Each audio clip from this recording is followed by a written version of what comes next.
নির্বাচনের আগে আমরা সংকল্পপত্র নিয়ে এসেছিলাম।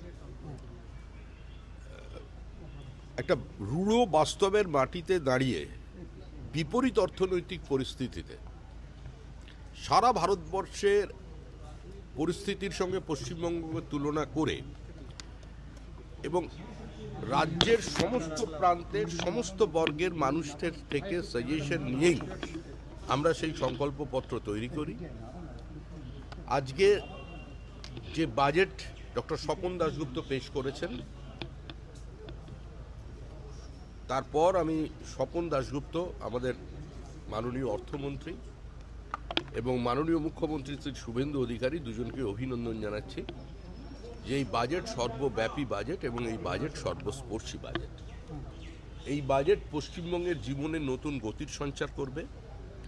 এই বাজেট মহিলাদের শুধু সুরক্ষিত করবে না, আত্মনির্ভর করতে সাহায্য করবে। আর এখনো চলার পথ অনেক বাকি। সবেমাত্র সরকার আমরা গঠন করতে পেরেছি।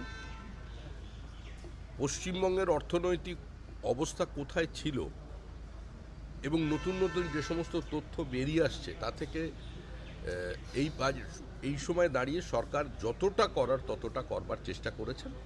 এবং সর্বোপরি যে বিষয়টা অত্যন্ত গুরুত্বপূর্ণ, যে একটি যুক্তরাষ্ট্রীয় ব্যবস্থার মধ্যে যদি রাজ্য কেন্দ্র সংঘাত থাকে সেখানে উন্নয়ন ব্যাহত হয়ে যায়। অন্তত পশ্চিমবঙ্গের ক্ষেত্রে সেটা হবে না। কৃষক থেকে শুরু করে পরিবহন এবং সাংবাদিকদের থেকে শুরু করে বিভিন্ন ছাত্রছাত্রী সমস্ত মানুষের কথা, গৃহহীন মানুষের কথা মাথায় রেখে বাজেট তৈরি হয়েছে। নিঃসন্দেহে এই বাজেট পশ্চিমবঙ্গের অর্থনীতিকে আরও শক্তিশালী করবে এবং সামগ্রিকভাবে উন্নয়নের গতিমুখকে পরিবর্তন করবে এবং ত্বরান্বিত করবে। রাজ্য সরকারের কর্মচারীদের একটা দীর্ঘদিনের ডিএ নিয়ে একটা বিষয় ছিল, সেখানে 20% ডিএ বাড়ানো। আমাদের এই মুহূর্তে আমাদের সাধ্যমতো আমরা বলেছিলাম যে সরকার গঠন হবার 45 দিনের মধ্যেই এই সরকার রাজ্য সরকারি কর্মচারী এবং পেনশনভোগীদের যে প্রাপ্য ডিএ, যেটা তাদের অধিকারের মধ্যে পড়ে, তার ওপরে কাজ শুরু করবেন এবং কেন্দ্রের হারে আমরা এই রাজ্যে ডিএ দেব। আপনারা জানেন পরিস্থিতি বর্তমানে কি আছে। আমরা শুরু করলাম, আমাদের একটু সময় লাগবে।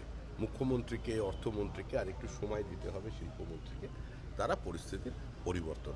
নতুন জেলা ঘোষণা হলো সমিতি অনেকগুলি, এতে কি মনে হয় যে দীর্ঘদিনের মানুষের ওখানে চাহিদা ছিল, আবেগ ছিল।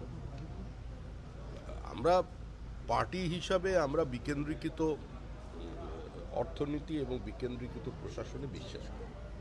ডিসেন্ট্রালাইজেশন অফ পাওয়ার, এটা আমাদের পার্টির ঘোষিত অবস্থান এবং 50-এর দশক থেকেই তদানীন্তন ভারতীয় জনসংঘ এবং বর্তমানের ভারতীয় জনতা পার্টি এই কথা বলে এসেছেন।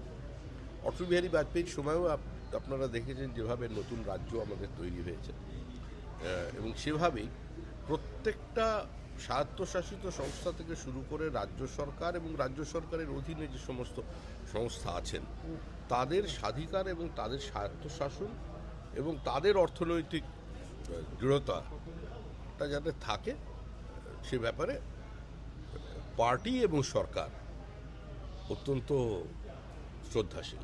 ফলতাকে মডেল এলাকা হিসেবে গড়ে তোলা হচ্ছে, যেখানে পুষ্পা ত্রাস ছিল, মানুষজন ভোট দিতে যেতে পারতেন না। ওগুলো এখন অতীত, ওগুলো পশ্চিমবঙ্গের মানুষ আর আলোচনা করতে চাইছেন না। রবীন্দ্রনাথ ঠাকুর অনেকদিন আগেই লিখে গিয়েছিলেন, রক্তমাখা অস্ত্র হাতে যত রক্ত আঁকি, শিশু পাঠ্য কাহিনীতে থাকে মুখ ঢাকে। তো যারা একসময় ব্যান্ড বাজানোর কথা বলেছিলেন, ডিজে বাজানোর কথা বলেছিলেন, তারা আজ অত্যন্ত করুণ সুরে ঘরের কোণে বসে বেহালা বাজাচ্ছেন। এর বাইরে কিছু নেই।